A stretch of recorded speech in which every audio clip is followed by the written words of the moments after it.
Welcome back to Empowered and Out, the LGBTQ plus career coaching podcast. I'm Jonathan Barbe, career coach, podcast host, and creator of Empowered and Out Coaching. I'm here to help you build a career and life you can thrive as your full, authentic self with no more hiding and no more shrinking. Today, we're talking about something that touches all of us, our voice. My guest is Sam Malone, the lead spoken voice lecturer in musical theater at the Royal Central School of Speech and Drama and a teacher at RADA. His students are now leading West End productions like Hadestown, Mean Girls, and Les Miserables.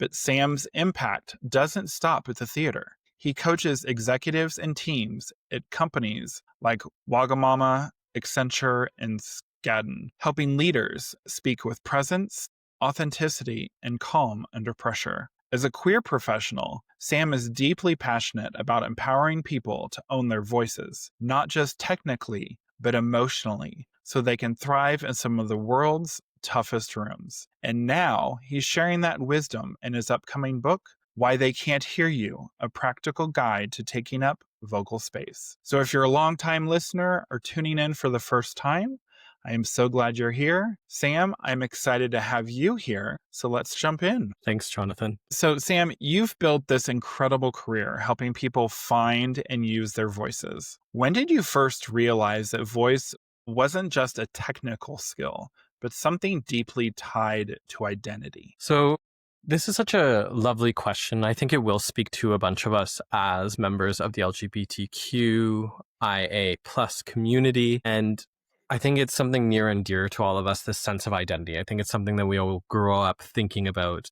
Can I be myself? Who am I? And so for me, I really fell in love with voice, not just as a technical skill, but as a profession. When I was back in Canada and I was living in more of a rural city, it is a city, but we are considered the more rural or conservative part of Canada. And I just remember distinctly, whether it was my teenage years moving into my undergrad, feeling like people might call out their window, calling me a slur, the F word, which I won't. We all know what that is in North America. That can be very jarring for some of us. Or maybe I'd be at a university party and people just would kind of ignore me or not talk to me. It felt like I was invisible. Or there was times as well during that journey where I felt maybe as more an LGBTQ person, because this was at a time when it was less cool. I think we've progressed even in that conservative part of Canada much more today. Like there's pride and things, but at the time was very uncool or somewhat unsafe. So I was doing my undergrad in international business. And as you know, unlike the UK, you can do a double major. And I was doing it in international business. And then I decided to take some courses in acting. And my voice teacher became my mentor. And the great Dawn Marie McCarty, I asked her, can you teach me how to shift my voice and my body if I feel unsafe? And she thought long and hard about it because she didn't want me to lose who I was as a person. Like she very much said, I need to think about this and weigh out the ethics because I do think it's a big request. And so she helped me to start shifting my voice, whether that's more masculine or feminine. She was helping me open up my voice and my body to come into my power. And I don't just mean public speaking. So for the lovely listeners, public speaking is more like speak like this, say it like this, speak louder, or you're going to speak quickly. A spoken voice coach, we deal with the body and the voice. I take it one step further and also talk about the nervous system. And it's about learning to open up so that your voice takes up more space in a room, so that you're heard at the back of a theater without yelling. And you can really convey, if you mean no, you say no, and your voice literally will go into people. People will be like, wow, your voice went into me, Sam. How did it do that? It almost shook my heart. And I go, that's voice work. So she was helping me realize that whatever my voice was, whether that's more masculine, feminine, I'm mixed race, East Asian, for those of you who can't see me, maybe you're not watching the video. And so how do I shift and what are those expressions? And I realized that all of those expressions are okay and enough. And that's really why I went into voice. So I did about 10 years in corporate. But as a voice teacher, I realized there's so many people, whether it's LGBTQ women, global majority, or if you speak a foreign language, or some men who just don't feel heard in a space and they feel that their voices don't matter. And that's why I went into this field, because I realized that your voice is enough and it's about learning to open it versus hiding it, that lets you come into your true power, I guess is what I'd say. Yeah. I really like that. That's really very interesting. And yeah, I know definitely about the acting and how to carry your voice, especially also with singing, because I sing in a choir and I've been in many choirs, but I've also been in theater productions. And I get the carrying of how you can project the voice. And it's very fascinating. And I think a lot of it, and I know we're going to probably get into it, is the nervousness to sometimes, especially being on a stage in front of an audience, you have that nervousness. Oh my gosh, there are people there. But I will say this, one thing I did love though about theater when I did it, we really couldn't see the audience because the lights were so bright that you might be Mm. able to see the first couple rows, but after that you couldn't see anyone unless you were not, well, unless I happened to be like back, farther back on the stage where I could maybe be able to focus for a second. But of course, then you're kind of in a way breaking character and you're not really paying attention to the scene, whatnot. And there's so many other things. And we did have a fear of our director yelling at us because he always threatened that he might even do it even in the middle of a production. So yeah, but I rarely did it, but I think I might have done it on one of the final nights of like one of the productions I did, just so I could be like, oh, the audience is there, because really you can't see them. But yeah, I get the voice. It is something. It's kind of amazing what we can do with it. So, can you share a moment when you personally felt the power or limitation of your own voice? That's a really good point, like a good question. I think when I started doing voice work, and I write about this as well in my book, the more powerful your voice becomes, maybe especially as LGBTQ, the more I felt like, well, yeah, I can stand up for myself. I will be heard. My voice will be loud. Not necessarily always in decibels. It doesn't need to be loud to be heard. I'm not saying you need to shout in a meeting room or as a politician, because I don't always think of just for stage.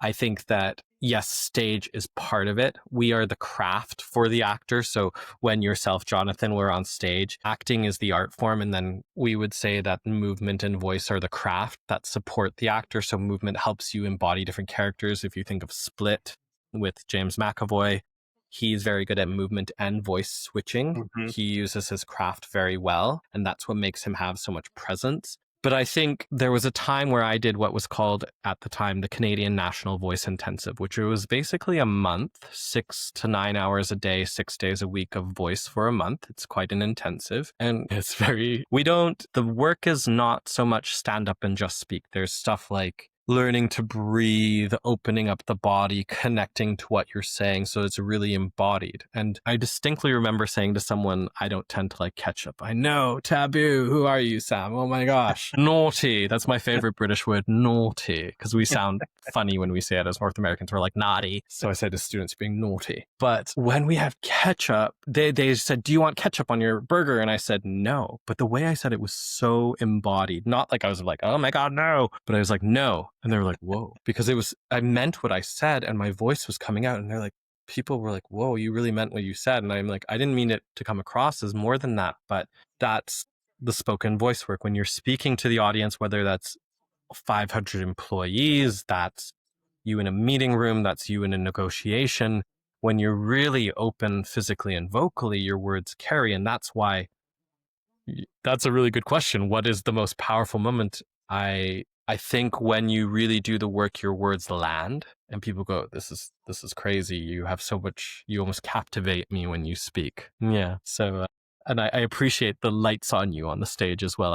It can be really nerve wracking speaking, especially on a production. So kudos to you, Jonathan. Yeah, I that's why I always kind of laugh now with being in choir.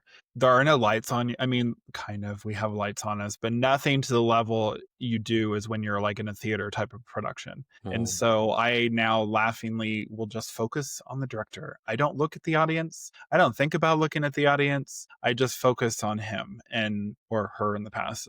But yeah, just because less likely to mess up. But second, I just love seeing the energy of our director. And I think that personally gets me hyped up. But that's a whole nother. Um, and a whole nother topic, but also, yes, James McAvoy in Split. Whoo, what a character. Oh my goodness. That was such a good movie. That And whole trilogy of all of those movies together. My goodness. Yeah. yeah, and his craft work. He is a very good example of craft. I think it's harder to get the vocal power unless you're in person or online because of the mics. It cuts down some of your resonance and on the microphones as well. This is why, side note to your amazing audience members, I hope you're all well.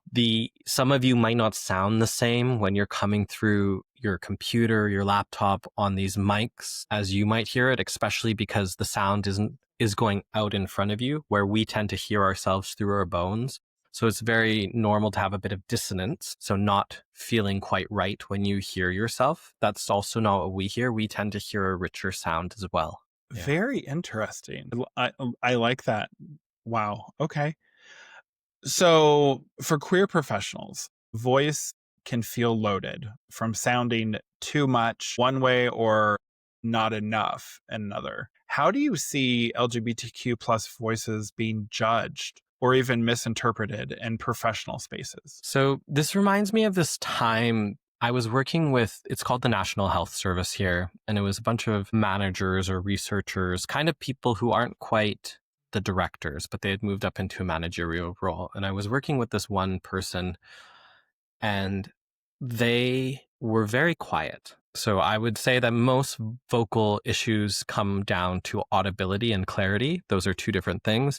He was largely inaudible sometimes and very still when he was speaking, because we were running a workshop on how to use your voice. So I do workshops on how to make your queer voice heard in a space. And they wouldn't necessarily, I didn't want them to yell. But what had come out when I had asked them, and they were kind enough to share with me and the group, is that they had been given the feedback that they were too flamboyant with their movement, aka too gay, probably was the interpretation. And the minute we said, okay, because voice is so integrally attached to your body. So if your legs are tight, if your jaw's tight, your voice is tight. And I said, okay, I want you to move more. Like, this is a very simple fix. Not everyone has the same issue. Everyone's bodies, nervous systems, and voices are different. But I said to him, okay, I want you to move your hands. I don't care how flamboyant it is. Bam, his voice was huge. Now I said, okay, now we need to remember, and this is more around clarity, which usually falls under the realm of accent. But in this case, it was like, what is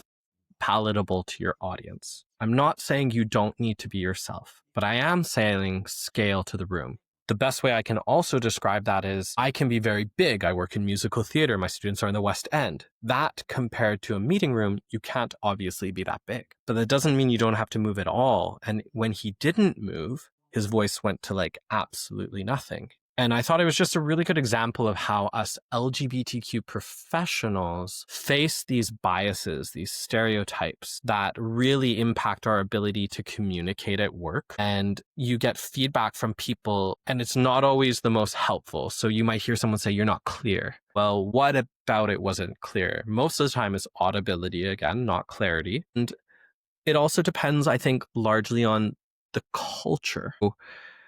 A statistic from one of my friends, her name's Claire Ibre, and she runs a group called Pride in Leadership in the UK. It's one of the best networking groups you can go to as LGBTQ. They have amazing guests. And then this huge study about nonprofit, business folks as LGBTQ professionals in the workplace. What are the barriers we face? And from their research, I'll only give one statistic. It's very interesting. Go check it out, Pride and Leadership. They said barriers to LGBTQ plus professionals' career progression in the UK. Over 70% of respondents reported a lack of LGBTQ role models in leadership, and half experienced uncomfortable or hostile work environments. 42% felt unsupported by HR when facing LGBTQ plus issues, and barriers were greater for trans and non-binary peoples, which is, those numbers are crazy. It's phenomenal in a not good way. But I do agree. I think there's so much, are you sounding masculine enough? Are you sounding feminine enough? Are you, when you use certain tones of your voices, do they call you quote unquote distracting? And a lot of the time people would mistake my excitement. So I remember talking to Dawn, my old professor, said, Dawn, people keep thinking I'm like yelling. She's like, Sam, no, from the voice work, you're quite resonant. You're not yelling, you're just excited. And they're mistaking your resonance for volume. And I said, and so sometimes I think as individuals, we might be more expressive depending on who we are. Some of us less so. But how do we fit into that space? And I was speaking to an actor. Sorry, this is a giant monologue, so jump in anytime, Jonathan. I was speaking with an actor friend, and they said, I have to maintain a certain voice when I go into certain auditions, more feminine, like a straight sound, or a more gay sound, whatever that means. Mm-hmm. In those environments. And I was like, yes, we have this idea of maintaining something. So if I go into more of my chest voice, which I'm quite good at because of Dawn's lovely work, so I can switch in quite nicely. And it doesn't feel unrealistic to me. Like if everyone goes, that's not your voice, Sam. Well, I always go, well, who's it coming from? And if I keep it down here, it's too fake, but I let it move. And then it's all part of my expression. I don't want to be keeping different parts of myself separate. And like, yeah, I can go up here too if you'd like, but it really depends on what I'm feeling. And I do think it comes down to culture. I have a note about culture, but is there anything you wanted to add, Jonathan, before I go on this giant monologue? Well, I do have to say that study is very amazing. It's very truthful though. I agree.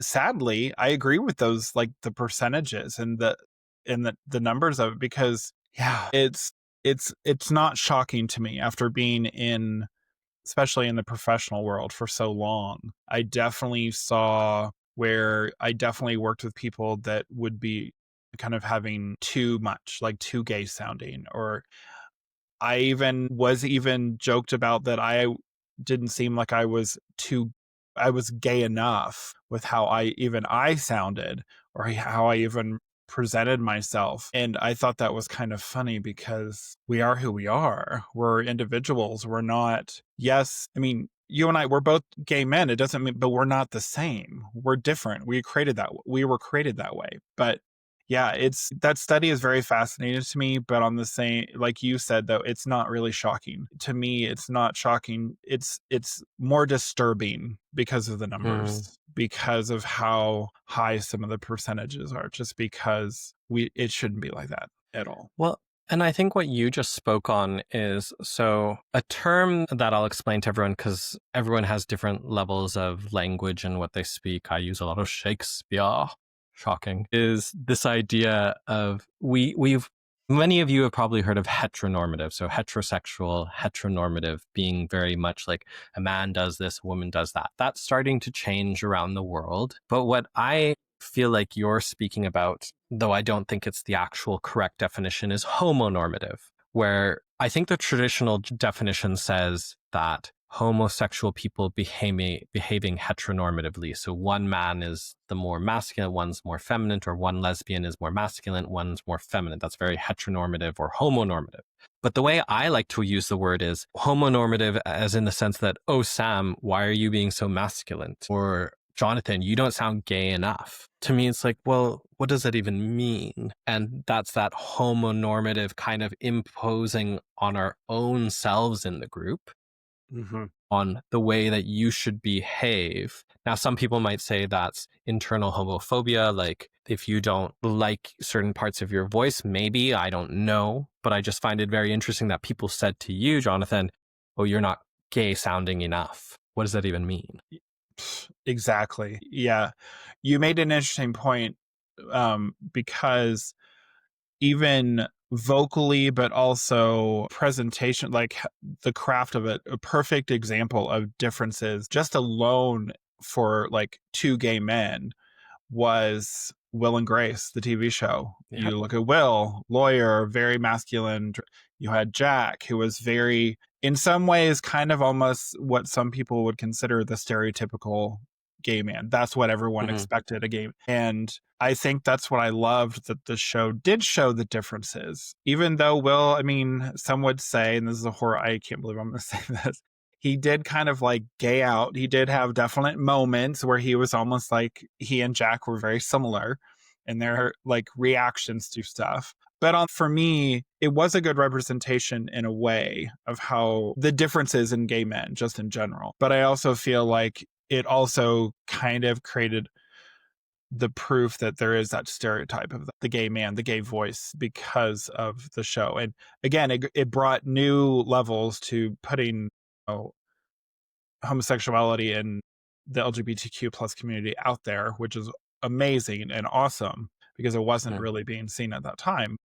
I feel that I would love to have personally a show that has had every guest that I've had on this show, on my podcast so far. Everyone is so different. Everyone is so unique. And I think that is what shows. That's why I'm bringing on the voices that I do.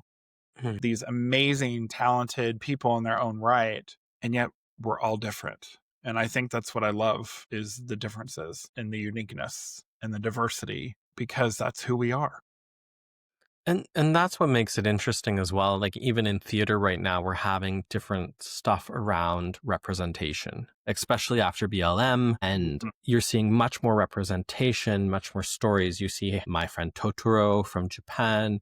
You see all these different kind of cultural musicals coming out, because musicals are exploding right now in East Asia and Germany, all over. So you're getting this change of representation. But back to like your question, I think culture is such an important part of it. And I work with this company called Wagamama, which would be similar to like, I don't know, like a mid-tier restaurant that's more East Asian inspired. There are a few locations around the US, like New York, etc. They just opened up in Mumbai. And what they're known for is their culture. And they have some of the most amazing culture scores and engagement scores, because it's all about celebrating who you are. And my friend who's the culture lead, well, my client who's now my friend who's the culture lead, is kind of like just blowing up in Mumbai because it's that culture as well. And I start to wonder, in where we get more and more polarized, where will be those safe havens for diversity in different working environments? Or do we know of certain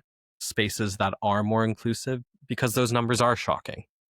Yeah. So going back to the original question with your answer, which was great, as you said, your monologue.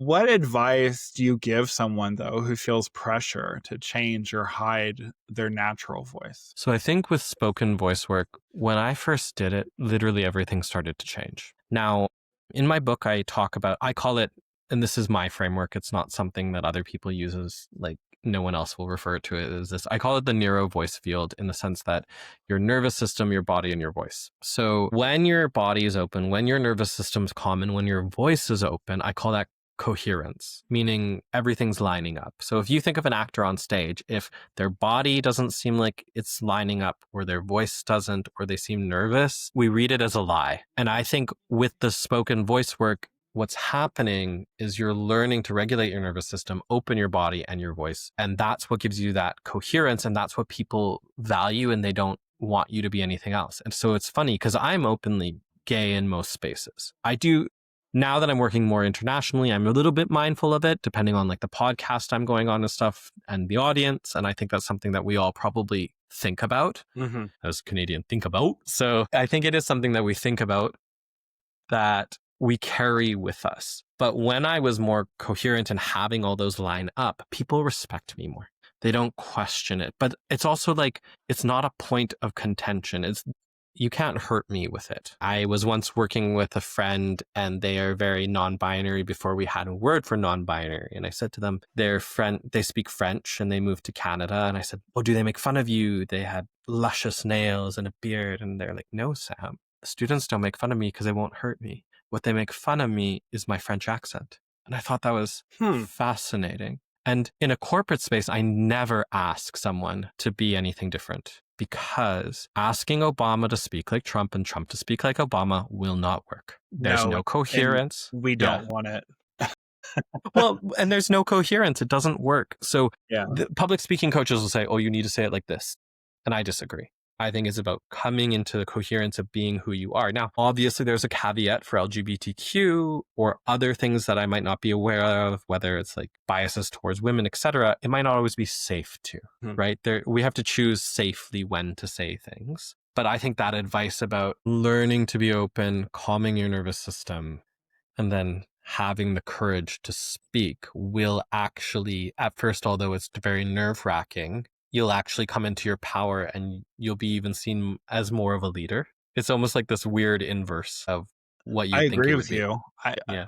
100% I agree with you, because when you have that strength, when you have the strength behind your voice, you're going to sound stronger. You're going to sound like you should be a leader. Even if there are some even younger people that come across as a leader because of how they project, how they, come across, not even just like body stance or whatever, but it's like vocally, they come across and like, oh, that's someone, that's going to be someone, you can see it in maybe in a younger, possibly like a younger child, like on the West End, you might say, okay, they're going to be something someday. You can definitely see it because of their talent. You're like, okay, yeah, they got the voice. They know how to carry themselves, carry that voice in the right way that's going to help them be successful. And Yeah, you could train that. And that's the thing. This is the craft of the acting craft is what most people haven't known. And it's traditionally been for the rich. And you see it in your heads of states have all done spoken voice work. They have. Members of parliament in the UK, Congress, etc. If they're anyone really high level, they have. And it probably wasn't just public speaking. It was voice work to make their voice more digestible. I don't want to say digestible because that gives an idea that there's something wrong, but it comes into their power. And it's that je ne sais quoi of when I came back from the voice intensive, people said they could hear me. And I was like, they'd stop talking because my voice was taking the vocal space. And that's what I'm talking about. I'm not yelling. I'm just speaking and everyone goes, they listen, they get pulled in. Yeah. which is actually what probably every actor's goal. They want to pull you in because you're going to pay attention. It's going to engage you. And as well, to flip it to the professional side, that's why professionals, LGBTQ plus, well, and everyone in between, that's how you carry a room. That's how you get the attention. That's why, speakers are people that are so engaging and have been for so long, is because they've done the training. They know how to say something to keep the audience on their feet, to keep going, okay, I still want to listen. Oh my gosh, that's so amazing. So yeah, and in terms of like executives or even heads of state, if you really think about it, a leader doesn't do work. They get information, they make a decision, and then they use their voice to lead. And that's why it's been reserved typically for the social elite, for the ruling class, and it's been hidden. And that's why I'm trying to move it out into more the self-help region, not just business public speaking. And I don't know why I did that. Business public speaking and acting, because even actors traditionally were from wealthy families, not always, but sometimes we're from wealthy families. So let's talk about trans and non-binary voices. You've mentioned that working with trans and non-binary voices can be a complex but important part of your work. What have you learned from supporting trans clients on their vocal journey? So I feel like this work can be so incredibly vital to us. I think as LGBTQ and professionals in general, we can relate to that idea of sounding masculine or feminine. And I think it's just even more important to individuals who may be transitioning non-binary, maybe it might be more fluid. But I do think it's vital work. And in the UK, more speech pathologists are doing it, and it's kind of overlapping with spoken voice work in the sense that I actually think a lot of the techniques they're using are spoken voice work, but I think they need more foundations. But obviously you have monetary restrictions, so money restrictions, because it's in the UK, healthcare is more social. It's free for everyone. So you have, it's a very different system, similar to Canada, completely paid for. So gender and voice can be really complex in a few different ways. So what I've learned from them is that everyone's idea of gender is different, including LGBTQ peoples. So Aboriginal Canadians and Americans, I'm not sure if that's the most up-to-date term right now, traditionally in their societies had up to 5 or 6 genders pre-colonization. 5 or 6. What would be happening right now in our societies if we had 5 or 6 genders? Would there be an issue with trans and non-binary? Probably not. Probably not, no. And it's interesting because there's studies that basically say that what someone, I'll use the word Germany, like German language. Someone in German, the markers of a voice that sound feminine or masculine are not the same to English. And so what sounds feminine or masculine to Germans is very different to English. And even to the Brits, to North Americans, they tend to think all North Americans sound very bright and shiny. We have a lot of twang in our voice. As to Brits, they all tend to talk like this. They all in here, and I know it was a horrible accent. I'm sorry, Brits. I'm sorry. Very naughty. I hope we're all having fun. Anyways, so I realized that gender is really complex. I remember one time saying in a gender affirming voice workshop that you have a big voice. And the individual said, I don't want a big voice, because they thought big voice meant a man's voice. As to me, I thought big voice just meant powerful, and power doesn't necessarily mean masculine or feminine. Michelle Obama might have a big voice and she speaks in her own way, and it's not the same as Barack. Mm-hmm. So I think what I learned with trans and non-binary people that are working on voice work, it really comes down to the individual. I was once working with a good friend and client of mine. It seems like all my clients become my friends. Anyways, maybe I'm over friendly Canadian. Just think everyone's my friend.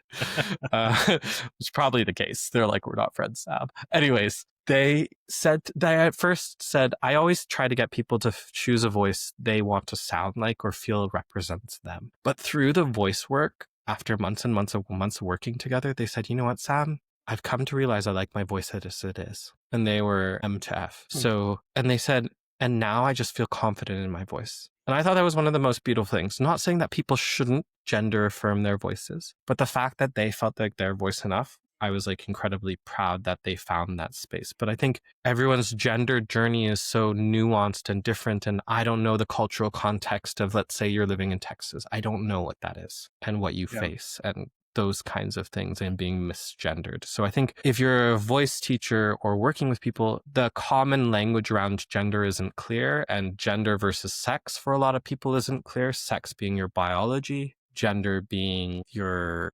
expression. So yeah, I think there's something else I want to add, but I want to throw it back to you, Jonathan, in case you want to add something else in as well around any of that. I don't. The only thing I had was how do you see workplaces better support? How can, I guess I should say, workplaces better support and normalize a spectrum of voices, especially with trans and non-binary? Yeah. No, you're doing great. And I kind of put you on the spot there. I was just mindful of my monologues. So I think, and it's not always, we don't always want to. If we are always dealing with these kinds of things all the time, it gets tiring, right? I think there are opportunities to educate people. So it's like what I said about the 6 genders. A lot of people don't know that, 5 or 6 genders. There was a famous gentleman, I was working with TEDx Manchester, and the gentleman was from Google and was a researcher, and he did research on identity. And he said that you are statistically more likely to be born intersex, XXY, XYY chromosomes. I'm not talking about gender, I'm talking about sex, biological. You are more likely to be born intersex in the US than redhead or blonde. That is a statistical fact by Google that was like highly paid research. And Interesting. those are the kinds of things that people don't know. And when you educate people, I think they understand, and there tends to be more compassion towards other individuals. And in terms of working with trans and non-binary people, much like a lot of LGBTQ people, I do see a lot of tension in their bodies. If people are always accosting you for just existing, we go into these nervous system states where we're scanning for danger and we carry it. And actually, sometimes in doing it, we make ourselves low status or small status or bluff, and then we get into fights. And actually, when we come into this more neutral, grounded state, that's when people just kind of leave us alone. Yeah. I like that. You're right. And I know one of the things I have been bringing up just on this podcast alone with authenticity is you are kind of reading the space, like checking out how you can present yourself, if you're going to share that you're LGBTQ plus, or you have a partner or children or whatever it might be. And I think that we have to know the safety aspect of it. But it's the same, I feel in the workplace, some industries, I feel it's unfortunately the majority that are not that supportive of the different LGBTQ plus voices. It's very specific industries, the ones that are a little bit more progressive, the ones that are trying to think like more creative, I guess is probably the better way to say it. Because I worked in energy, I worked in renewable energy, one of the most diverse and inclusive workplaces I've ever worked in my life. Then you do the flip side. I worked in the funeral industry. Mm. Definitely not. Well, I mean, I had an office that was very supportive, but the overall industry, not so much. And it's just very interesting how, hey, personally, I don't care what your sex is. I don't care even what your how you want to be represented, how you acknowledge yourself, trans, non-binary, gay, lesbian, bi, whatever. Just do the job and do what I was supposed to. That's how I see it. That's why it bothers me so much about everything being attacked with the community right now, especially because in the whole DEI or EDI, however, wherever you are in the world. And it it's just it's funny to me because DEI is so much more than LGBTQ plus folks in the group. It's such a small portion of what it actually covers. And I feel, and you brought this up, when you're educated, when you make the point to educate yourself, then you actually learn and you teach yourself the correct like terminology, the correct definitions of how someone wants to be acknowledged, treated. And I will admit, still to this day, I have nothing against by any means. I love the trans and non-binary community. I find them fascinating because I didn't get to experience many of those voices when I was younger, and I love the differences. I think when you get to know someone who's a part of that community specifically, I feel like their voices are even more important to listen to because of their uniqueness. But Yeah, I little think in there. I agree with you. I think that that's that different piece about the inclusion and the belonging and hearing different ideas. I remember being at an people and culture, aka HR group, and there was a researcher saying, I think it was 20% of your population. If you have a minimum of, if you have less than 20% difference in your group, you're just echoing each other and you don't have insights or other ideas until you have a 20%. That is like the specific number you need in order to have like new ideas, new thought, and all those like different perspectives. So I thought that was really interesting on that as well. And to the trans and non-binary folk out there, I know that it can be a journey and I know it can be a lot. So I think obviously doing what's right for you is really important and seeking whatever support you need as well. For sure. So we know society attaches bias to sound, deep voices being seen as powerful, higher voices often being dismissed. How do those gendered expectations play out in leadership and in the workplace? So this is really funny. To me, it's like two-pronged, and I'm going to go into very binary sounds right now. So let's say brighter sounds, maybe more higher pitch. Now, there's an issue with pitch, and we'll come back to that in a second. And then more deep or darker tones, let's say more masculine. I'm going to try to move away from those binaries a bit. Pitch is interesting because even in trans voices right now, there's so much focus on pitch, pitch, pitch.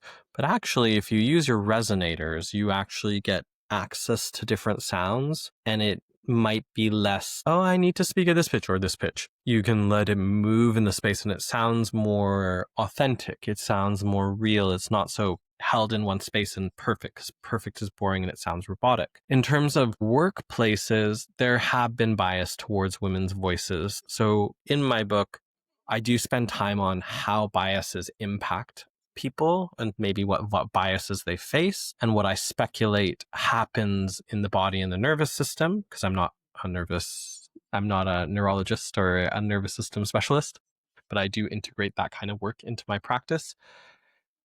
And women, in a lot of ways, if you go too high, it almost sounds too twangy and it makes people shut down to certain tones. But equally, men that sit down super low and speak like this the whole time, you lose different colorings in your voice and you start to sound monotone. So how do I work with an exec, this gentleman who's very much a cisgendered man's man, to engage 1,000 of his employees when he's talking very high level, but it all sounds like this is a very important rollout. This is what we need to do. We lose some of that coloring. So I think it's about having balance. In some moments, you do need those upper notes, and sometimes you need those or brighter colors and darker colors of the voice. And I do think women in particular face bias that if they're too bright, they get told they're shrill. This happened with Margaret Thatcher, Hillary Clinton, and Theresa May. All three lost their voice because they were going low in their sound, lower than maybe their voices were ready because they didn't have enough voice training because they were told they were shrill. Equally, you can think of it as vocal fry. So instead of it going up in pitch, which you used to see on West Coast of the US, like, oh my God, the Valley Girl, quote unquote, which is, I don't think that that's accently actually, in terms of the accent world, linguistically correct, but that, oh my gosh, going up, being seen as ditzy. So then they went down into vocal fry. You get a lot of movies and it's quote unquote sexy. But if you do that too much, you could injure your voice as well. The other side is actually less likely to injure your voice. So you can't go up, you can't go down. What are you going to do? And the vocal fry as well, I was reading a study recently that when you use vocal fry in an interview and you're speaking like this or like this, you're 80% less likely to get a job, especially in women. Wow. That's a high percentage. Wow. It is crazy. And I'd have to check the number on the study, but I think it was around that. And it just shows the biases that we have towards those voices in the workplace. And as well, you don't have to be loud to be heard. Your voice does need to come out, which is a whole other discussion. It's hard to hear online. And that's what that taking up vocal space is. So I was working with a law firm and I said, okay, if I say this word, that's not appropriate. Everyone was trying it and I was like, okay, but watch when I do it. And I was like, that's not appropriate. And my voice, I could move it out. And everyone went, wow, that was so intimidating, so scary. I wasn't yelling. I wasn't mean, but they could hear my vocal quality come out. I can say I heard it. Well, I heard the difference, but maybe it's and I think it has more gravitas in person, but I think people get so caught up on sounding too feminine, too masculine, too gay, too much like a lesbian, and they spend so much of their energy on it that they can't. That's when they struggle to do their work. They're worried about, they're scanning for danger. Yeah. So yeah, interesting. I have one more thing, actually. It just came to me. Yeah, of course. I think your listeners will find this really interesting. So in my Master's of Voice Studies, yes, there's a Master's of Voice, not singing voice, spoken voice. And me and my colleagues were interested in political speech. So we took famous speakers' speeches, not too famous, but famous enough. And then we switched the gender. And then we had people listen to it and we didn't say who the speeches were from. We took a Michelle Obama speech, gave it to an older white gentleman, a voice teacher. We were trying to control like the vocal quality. We took a Greta Thunberg speech, My House is on Fire. Yes. Gave it to an older white gentleman. And we gave it to a Michelle Obama speech and gave it, an older British Parliament speaker and gave it to a younger white female, all voice teachers. And the results were fascinating. The Greta Thunberg speech, they said, where's your science? You sound like a child. Even though he wasn't putting on child's voice, your argument is that of a child. Why should we listen to you? This is absolutely ridiculous. The voice of Michelle Obama, they're like, who are you to speak on women's rights? Ooh. Who are you? And it was so interesting. And the Greta Thunberg, they're like, you're shrill. You don't know anything about this. What do you know about war? So the message a lot of the time needs to match we call it ethos. So it's not just ethics, it's how you're perceived. So how are you carrying yourself into work? Are you going into low status all the time? Is that what we're expecting and that we can speak over you? I'm not saying yell, but is your ethos matching what you're saying? Because if it isn't, we're not going to receive it. Yeah. Wow, that's really fascinating. I can see, I guess it's good as we know. Well, I remember back, I don't remember where that was, but I remember Melania stealing part of Michelle's speech. And it'd be interesting because I guess in that case, it went from woman to woman. It was two different females speaking.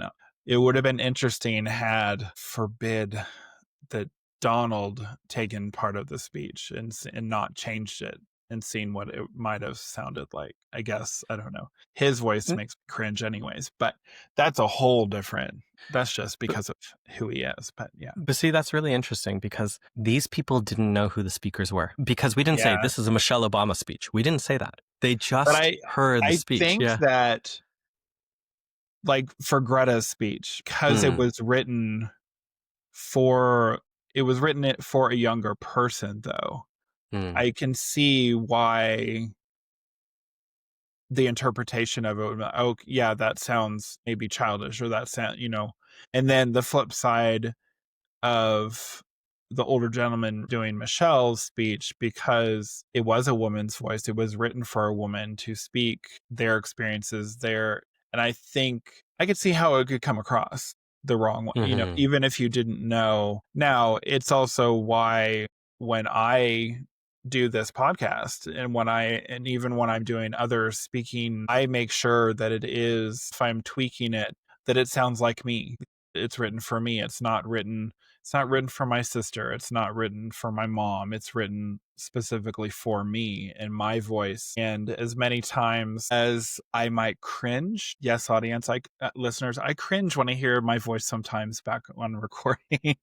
But I also know that, like Sam, you said, there's differences. We're going through a recording online. We're not in person. It is definitely different sounding. And so I kind of, when I hear mine listening back, I take it with a grain of salt, to honestly. I don't criticize myself too much. I used to. Oh my goodness, I used to when I was younger, but I don't as much. And talking about going back on voices, I remember as a kid answering the telephone when someone would call and they were wanting to talk to my mom. And because now this is, of course, hormones and everything, being younger, I guess I sounded like my mom, which is really kind of funny because I don't feel like we sound anywhere similar. But they'd be like, oh yeah, they start talking to me right away. I'm like, no, no, no, no, no, you want my mom, you don't want me, sorry, I don't really care what you're saying.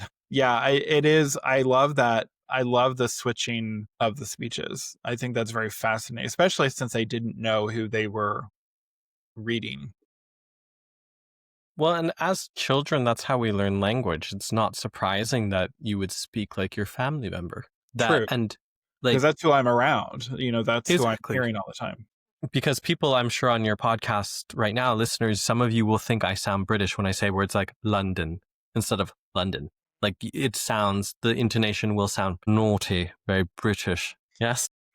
Well, and it's funny because I went to college in Texas. And I Mm. will admit, there were many times you heard me. I remember coming home. I don't know if I had come home from on vacation or break or whatever, or it was on the phone. But I remember my best friend saying, because I had a little bit of a twang in my voice. Mm. And I said, well, what do you expect? I'm around a gazillion Texans right now. I'm around all these people that have this twang to their voice. And even more so the first time I said y'all. And I might say it here and there, but it's been a while. Because I'm not hearing it, people say it. That's why personally, I love hearing and watching British. I'm going to admit, I love watching British shows and listening to, because it just sounds better. I hate to say this, but it sounds better.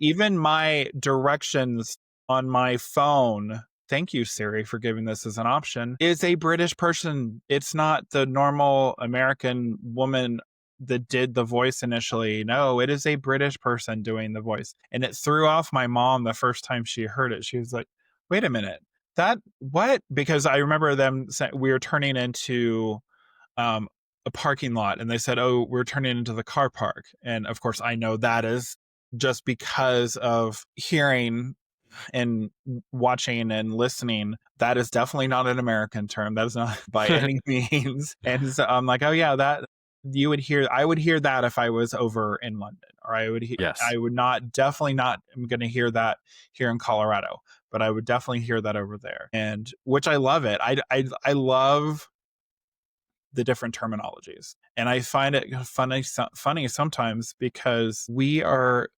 US, we're here because we branched off. We left, England, and yet in some ways, I think we really butchered the English language in some words, but on others, it makes me kind of scratch my head and go, wait, how did we get from this to this? Like, it just doesn't make sense. But nice little tangent on the differences. But Well, I get that. And there are some linguistics who actually think that Shakespeare's original pronunciation is actually closer to North American. So who knows what happened in between. But anyways, I divulge. Side note, best Shakespearean plays I've ever seen were actually at the Royal Shakespeare Theatre in England.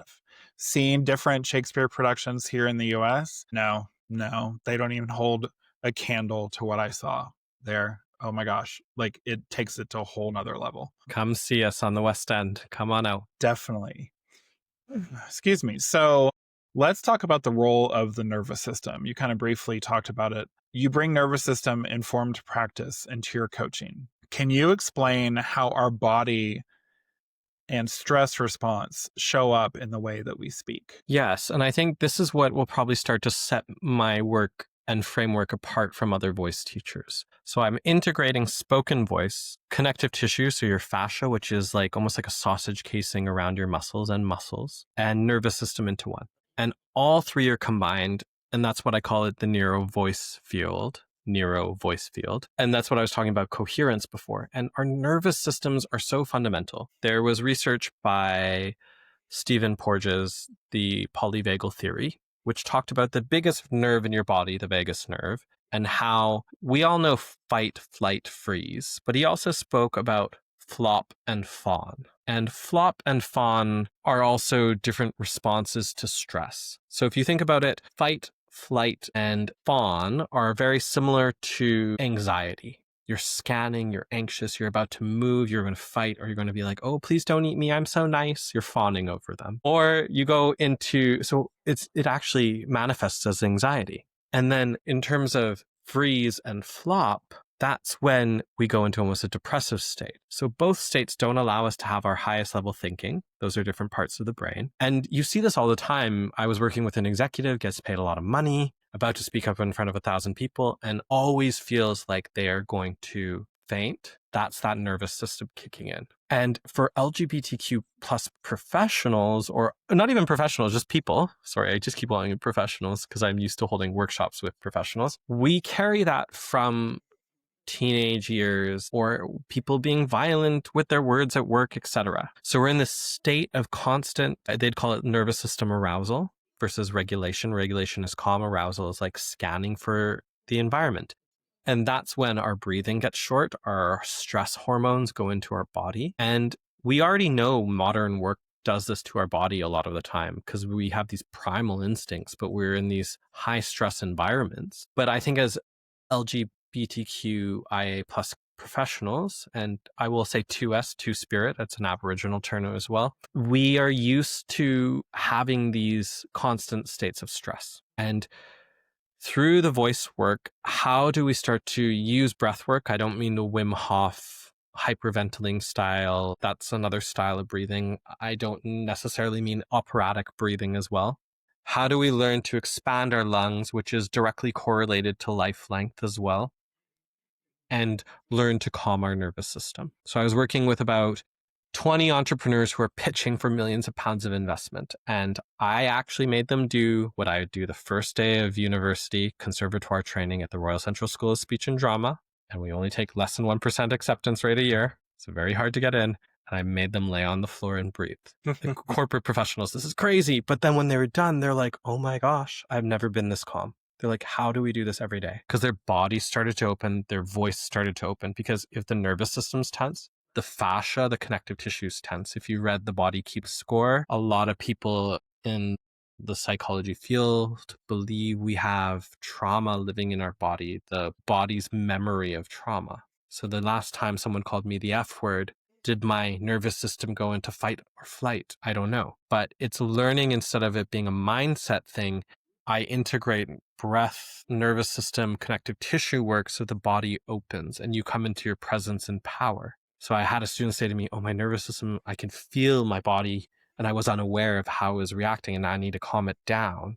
And there is a sweet spot where you don't want to be too relaxed. You don't want to be too nervous system aroused. You want nice balance, and that's where your power comes into it. And that's what I mean by nervous system integration. Yeah. I like that. It's very, how is their response from like, okay, you're laying down on the ground? Well, I've trained them, this group. I have the pleasure of working with them for probably about 40 or 50 hours over about Okay. 10 weeks. And so this was near the end, and I was like, okay, I've had enough. Like, I miss rice Korean. I will tell you it like it is. Like, I'll be very direct. You all don't know how to, like, so I was like, let's breathe. And I think at first it would be vulnerable for some people.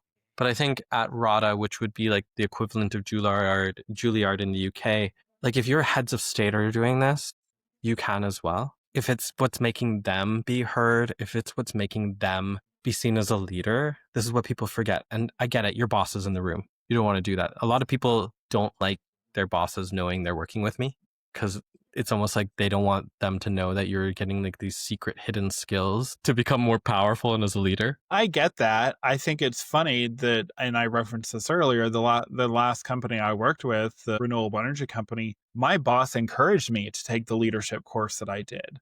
Now, she had to take it. She didn't have a choice. I wanted to take it. I thought it sounded fascinating. She had to take it because I was reporting to her.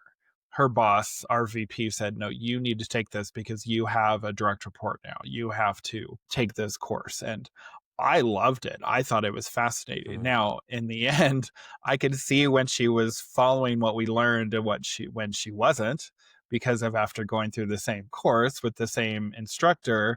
I was like, oh, well, you're not doing this now, or you're doing this. And I was always quick to be careful, of course, on the, if I was going to give constructive criticism, I wanted to be very careful about it because at the end of the day, she was my boss still. So, but I get that. I can see the nervousness on it. Well, and I think that's back to that idea of nervous system as well. This is where sometimes our nervous system takes over and we aren't even aware of it. And we make ourselves small, especially like I was saying, trans and non-binaries, peoples, as well as LGBTQ. We might not be aware of what we're doing. There's so many times, okay, beautiful audience, this is out to you. Are you breathing? Ah, that's right. A lot of you weren't. Yes. And your nervous system might be in this chronic state where it keeps kind of going back to what I would call its baseline of stress and tension. And then through the work, I was working with one executive where men kept reaching over them. They kept reaching over them. And I speak about this in the book. And then I started teaching them how to physically and vocally take up space. And then the next time someone reached over them, the other people went, ooh, you shouldn't do that. You shouldn't do that. And even one of their younger colleagues, like, how are you so good in a meeting? And they said, no, it comes with age. But that's that power of, and like, it is working on your body. One of my students had scoliosis in her spine, like a curve in her spine, and the voice work actually, and I'm not making this up, it's going to sound so like frou-frou, like crazy out there. She grew 3 inches because it was unwinding her spine. And she went, oh my gosh, Sam, like I grew, and I was like, I know, you're doing amazing. And that's it. This is what I mean about the craft. It takes time to build that presence and power that makes people want to listen to you. But it is available to you. It is available. So what's a grounding exercise that someone listening could try right now before a high pressure meeting or interview? So I think one of the easiest ones, and I think this is probably one of the most well-known just in general, would be a breathing technique. Now, I really do think eventually if you are going to do spoken voice work, there's other things we can work on. This is just like a very simple one. And you can even do it on stage. Like maybe you're waiting and you're about to be on a panel. I work with people on their panels. I work with them on their scripts and public speaking or speaking in a meeting. Say, have you had this done? So what you're going to do at once, I'd like you to sit up nice and tall, beautiful people. If you're sitting, if you're standing, make sure that you aren't clenching in your lower body, very naughty. And I want you to breathe in through your nose, and then we're going to breathe out through our mouth. And I'll count for you a few times. If you are driving, you probably shouldn't do this because it might relax your nervous system and you might go, oh my gosh, I'm so tired. What just happened? Like you'll become very nervous system regulated. And for some people, because they're used to being stressed all the time, relaxation feels like sleep. Eventually it feels energizing. So we'll do it. So it's in for 4, out for 8. I will count us through it, maybe 4 times. And as you breathe out, it doesn't need to be a big like, and it would take your breath time to get there as well. So don't worry, it takes time. So I'll go in and then I'll count 2, 3, 4, out 2, 3, 4, 5, 6, 7, 8. Cool. So maybe we'll do 6 rounds because I think it'll take a round or 2 for your breath to catch up. But again, no driving while doing this, no operating heavy machinery, seek professional medical advice, all of that jazz. So here we go. So everyone breathe out, just breathe out. In, 2, 3, 4, out, 2, 3, 4, 5, 6, 7, 8. In, 2, 3, 4, out, 2, 3, 4, 5, 6, 7, 8.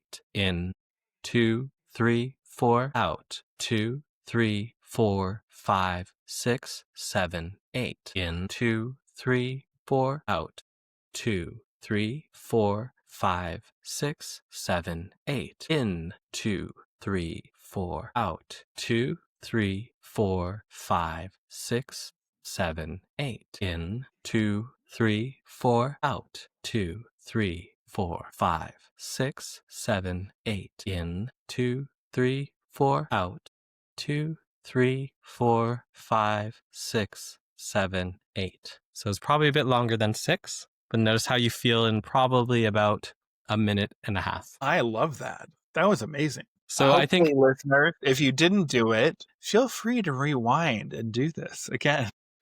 yeah, I Because think, that's the power of a podcast. And even if you're watching that, you can actually see that actually I participated in it as well, because actually it's love that. It's very relaxing. I love breathing exercises also, just because it really does get you, it kind of resets you. It gets you like focused and just calm. and I think so a lot of therapists actually want to work with me because I'm so we'd call it somatic, in the body.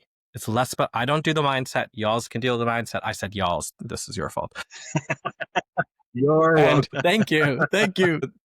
Yeah, the mindset I will leave to the coaches, I deal with it a little bit, but I think that's not my ball game. I'm more about the body. And a lot of the time, once I've dealt with the body, the nervous system, and the breath, / the voice, people actually say, you know what? I actually feel really like confident now. And then sometimes the thoughts are gone. It depends. It depends on the individual, but a lot of the time it's through the body. Yeah. I love that. How All are you right. feeling? You okay? I am. It's funny because obviously, yes, as a coach, I Yeah. do obviously mindset work with my clients. Yeah. I do find the breathing, the body stuff is actually just as important though. And now looking back at what I've done through coaching and training, it's funny. And now just thinking about it on the spot, I've really done a lot of the breathing, that body work, kind of like the somatic process, which I didn't even know I was doing and I didn't know what it was, but the result, amazing. It makes just calm. Yeah, mindset is one thing because yes, you're obviously the breathing, you're doing this repetitiously. You're going to be doing it more obviously than just one time, but the repetition of it and the consistency of it, be it even just mindset work or the somatic, the breathing, is so beneficial. I highly encourage you listeners to seriously rewind that, do it again, because especially if you're going to be speaking, going into a meeting, a high pressure meeting, as my wonderful question says, or an interview. Ideal, obviously, I work with people who are going into interviews. You definitely would probably want to do this grounding exercise for sure. I will tell you personally, even me prepping for every single time I do a podcast, when I record, everything goes off, recording whatever, my camera, whatever. And I do deep breaths. I have a calming, I kind of go into my own zone for like 10, 15 minutes prior to ever recording to get myself in the right space to make sure that I am the best person when I'm doing this interview and when I speak to people. Because if I'm not in the right space and I'm not set, it's not fair to, like you, Sam, I guess, but it's also not fair to the audience. It's not fair that if I'm not in the right space, because it's just not right. You need to be in the right space. You need to be set. Your body needs to be ready for what's going to be coming at you. And I think that's a great tip because I think we will sense it. That's what I meant by that coherence piece. We will Mhm. sense the nerves, we will sense the stress. And it's not that you shouldn't be. Like an Olympic athlete like Simone Biles, it's about finding the balance, not trying too hard, not trying too little. So not being like, oh, I'm too cool for school. So yeah. I like that. All right. You've worked with students who are now leading West End shows and with executives in global companies. Could you share, goodness, could you share a story of a client, without names, of course, who found transformation by embracing their authentic voice? Yeah, I think so. I was thinking about this. There was a client of mine who he had recently been promoted to a VP role, and they sometimes send people to me so that they speak more like leaders, basically, or hold themselves like leaders in a room. If you're charging a lot of money per hour, they better give you the confidence that they know what they're talking about. And he was one of those people who really believed in like work-life separation.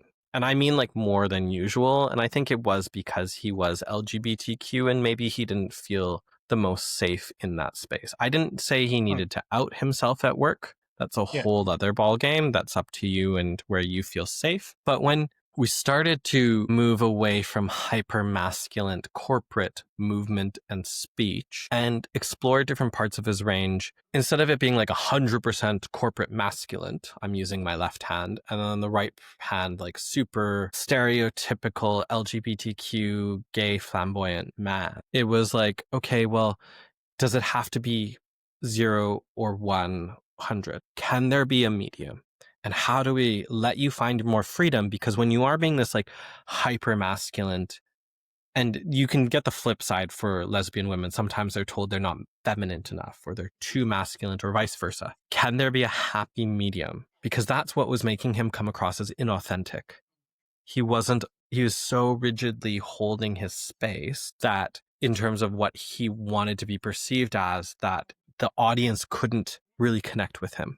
And when he started to not go from 0 to 100, he found a nice happy medium. And that's different for everyone. It's not just 50%. And that's when he came alive, his voice, and he seemed more charismatic. People were like, wow, you're such a good speaker. And it was like after this big event. And it's just lovely to see that he can start to blend both parts of his life and not necessarily come out, but it made the audience feel closer to him. It's that coherence again. They could sense his nervous system was relaxed. They could sense he was being authentic in his voice and his body. And I think that's where the true power comes from, whether it's a West End performer, like acting that they're in love with the other performer. How do they make it true and authentic? And you can't necessarily separate yourself. You still have to use your full, we call it your instrument, your voice, your body. Your full instrument must be open to those things. So I hope that answered the question. It did. Very interesting. And I agree. It's funny because I related to the executive, but I also relate what you just said about the acting because, when it has to be believable to the audience. So whatever your voice, your body is presenting, it better be on point or it's going to be a really hard way for people to believe if you might be in love with someone, that other Yeah. character or hate them or whatever, it has to be correct and presented the right. And people can sometimes sense that. Like for me, that's basically my job in terms of the acting community. When they say, oh, I love you. And I go, I don't believe that line. And I said, you don't even believe that line. And they laugh and they go, yeah, Sam, I didn't believe that line. But it becomes in the corporate world, I can usually sense when someone's not being fully authentic. And it makes people uncomfortable. I don't always point it out. But there are people who are more empathic and they might sense that. Mhm. And so when you start to be more integrated fully as yourself, that's when you come back into your power. That was very Yeah. Canadian.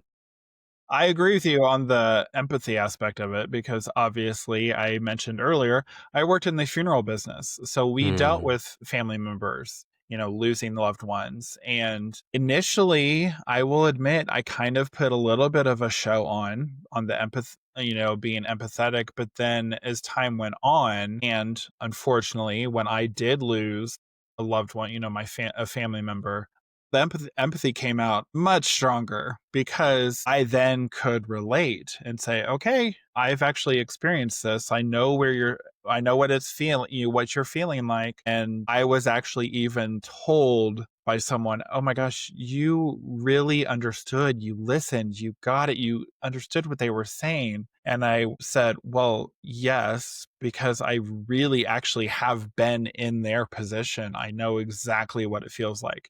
And I think that's with acting, you may not, especially it could happen with probably younger actors, you may not have really ever been in love. So if you're having to play a character that is supposedly madly in love with some other, character in the production you're doing, well, that might be kind of hard, no matter how good of an actor you might be. Personally, I think sometimes life experiences are going to help us. But on the leadership side or the professional side, I feel that you might have seen someone in your life, be it your parent, be it friends, who have that ability to, I would say their ability to, that they show their authentic voice, their self very strongly, and that gave an impression to you. And you're like, oh, wow, this is how I need to try to do this, because they're really getting an engaging audience. I mean, the popular kids are the popular kids for a reason. They have that engagement. They are able to,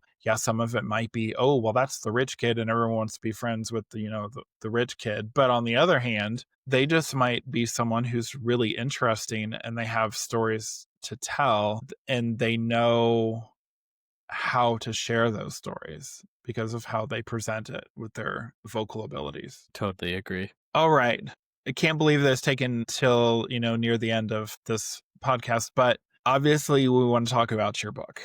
And I know you've referenced it multiple times. I even mentioned it, obviously, in the introduction today. So your new book is called Why They Can't Hear You, A Practical Guide to Taking Up Vocal Space. So what inspired you to write this book? Honestly, Jonathan, I think it was voice work profoundly changed my life.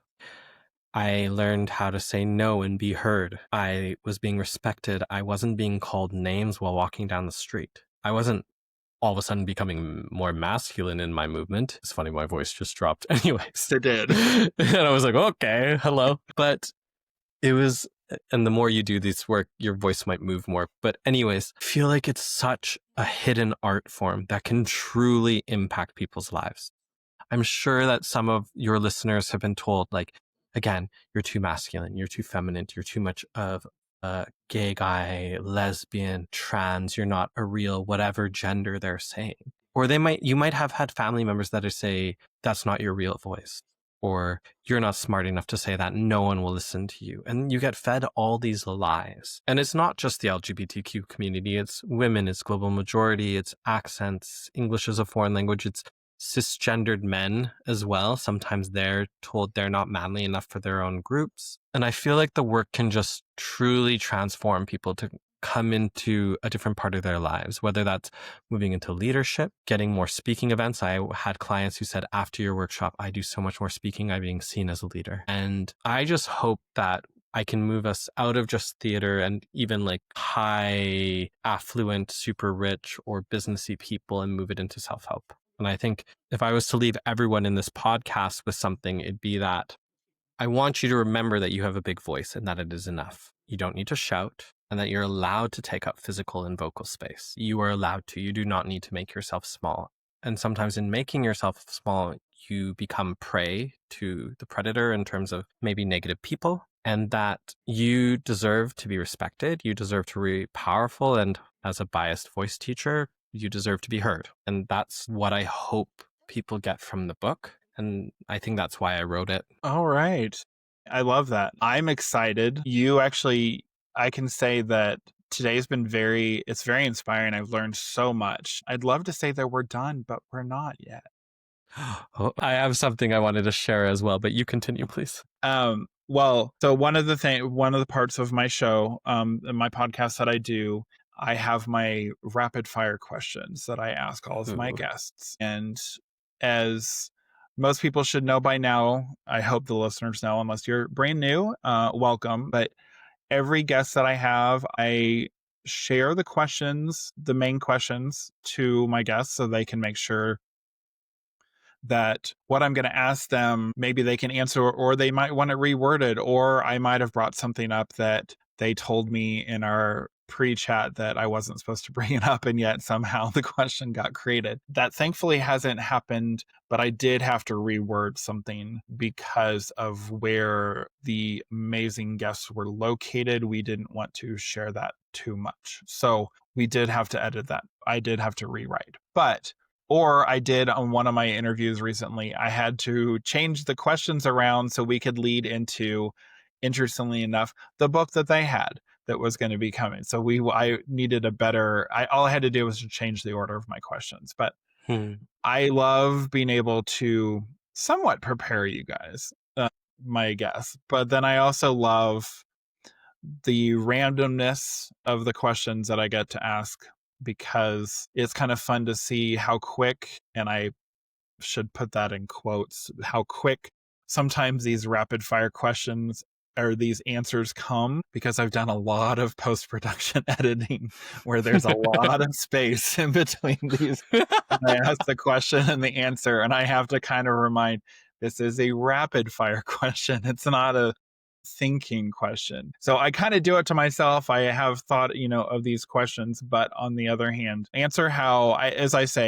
whatever comes to first. If it's something that might take a little bit of edit in the post-production, it's going to get edited. Here's the funny thing. It's going to get edited for the audio. It's not going to get edited for the video. So you're going to see the thinking, I would say, from my guests. I would say it's kind of a treat if you actually get to see the video of it, then you actually get to see the long thinking of it. I haven't become an expert on video editing yet. That's probably why I haven't messed with it yet. But anyway, if you want to say whatever you want to say first before we go into these questions, I'm more than willing to let you share whatever you wanted to share. Yeah.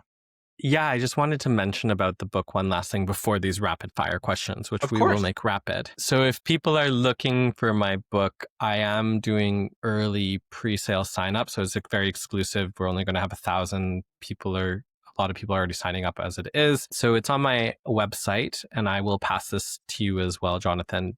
So it'll be at www.elevatevoice. So ELEVATE VOICE, so elevatevoice.co.uk. Yes, UK email thing. So www.elevatevoice.co.uk/book. And like I said, I'm only doing it for certain podcasts. I think your listenership is probably one of those near and dear to my heart, obviously, for obvious reasons. So I just wanted to put that out there. Awesome. Thank you for sharing. So, all right. If your life were a musical, what would the opening number be called? Gosh, I'm just getting musical theater numbers in my head. I just want to say something along the lines of like, welcome to the show. Great question, though, because I just had to all these songs going through my head, and I was like, that's a song name. That's a song name. It's okay, because I actually was thinking of Book of Mormon and Hello. And it's such a funny opening number of a show, but it wouldn't be mine. That would not be what my opening number would be called. I don't know what it would be, but we could definitely have a lot of dead space for me to think about that at the moment.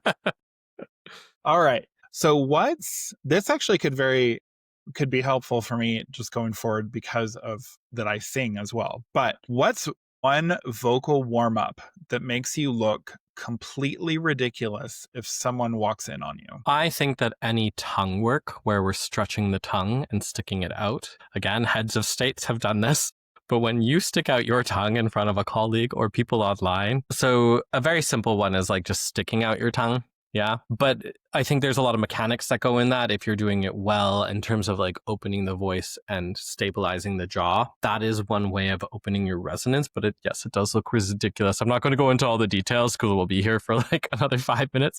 But stabilize your jaws, which means hold your jaw, and then stick your tongue out, obviously within your means.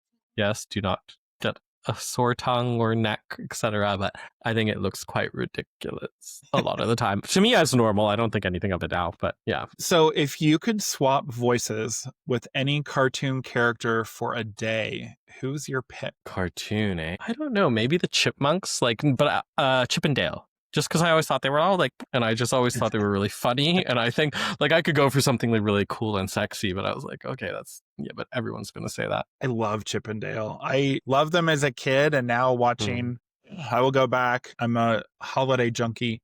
So I will watch like Chip and Dale with, I think it's like with Mickey or whatever, and Pluto, like their holiday, whatever. It's one of Mickey's like Christmas, but whatever. And it's with Chip and Dale, and they just make me laugh. I It's love it. something It's just amazing. it's just so funny and so simple, yet, yeah, again, it always makes me laugh. So, all right. That's good art. That's good art then. It is. They did something right. What is the weirdest or funniest feedback that you've ever gotten about your voice? Okay. So I was told by one voice teacher that my voice was too dominant in the space, that my voice was cutting through everyone else's voice. And this was from another voice teacher, and that my voice shouldn't cut through everyone else's voice because that's not appropriate, even though I wasn't yelling or being too loud. And I thought, like, no, the whole point is that your voice should be able to do that. Not to necessarily cut through other people's voice, but that you're easily heard and that people will be moved by you. So I thought it was a very weird / interesting statement to make, because I thought, like, well, are you teaching people to like not take up vocal space? Why wouldn't you want them to be heard? Yeah. So I thought that was very like backwards in my mind, but maybe she had other reasons that I was unaware of. Interesting. Yeah. Huh. All right. So, Sam, we've covered so much today, from bias to authenticity to finding your true sound. To bring it home, I want to ask you one last thing. No rapid fire question anymore. This is actually legit, like good, like question. If our listeners remember one thing about how to own their voice and be heard, what do you want that to be? I think the first thing, and is probably most important, because I think it's where everything else stems from, and this is going to sound so also psychology and coachy, is I want them to build their awareness of what they are doing. So I'll give a little bit of context to those two things. One of the projects I get my students to do my second years is we do what is called the Laramie Project. And I'm sure many LGBTQ people remember Laramie. And I get the students to do it opposite gender and opposite typecasting to themselves, whatever they feel would be most difficult. And then they have to do it once as themselves. And remember, most of them are British or international students. And then once an American and general American, not Southern New York, etc., and do it authentically, and they have 5 seconds to switch, much like the movie Split. But until they understand the nervous system tension, the connective tissue, the voice, and what they do and their reactions to life, they can't make a choice. So the next time you're in that stressed business situation or work, or maybe it's even just walking down the street, think, what is happening in my nervous system? What's happening in my voice? Am I making myself small right now? Because that's that a moment of awareness, you'll be able to start choosing. And it might be subtle things. And obviously it might be different if you see a spoken voice coach. They might not have the same model as me. But like, how do you start making active choices to be that authentic, powerful voice? So I think the first piece is awareness, and then trying to let go of that nervous system tension response. I like that. That's some great advice. All right, listeners, before we close out, I've got something special. So if Empowered and Out has been speaking to you, maybe helping you feel seen, less alone, or more fired up to own your path, I'd love to invite you into something deeper. Over on Patreon, we're building a space for LGBTQ plus professionals who want more. Early access to every episode, bonus content you won't hear anywhere else, a voice in shaping future episodes, and a real community of folks on this journey with you. This isn't just a podcast, it's a movement, a chosen family, and you belong here. Visit patreon.com/empowered and out podcast, and the link will also be in the show notes.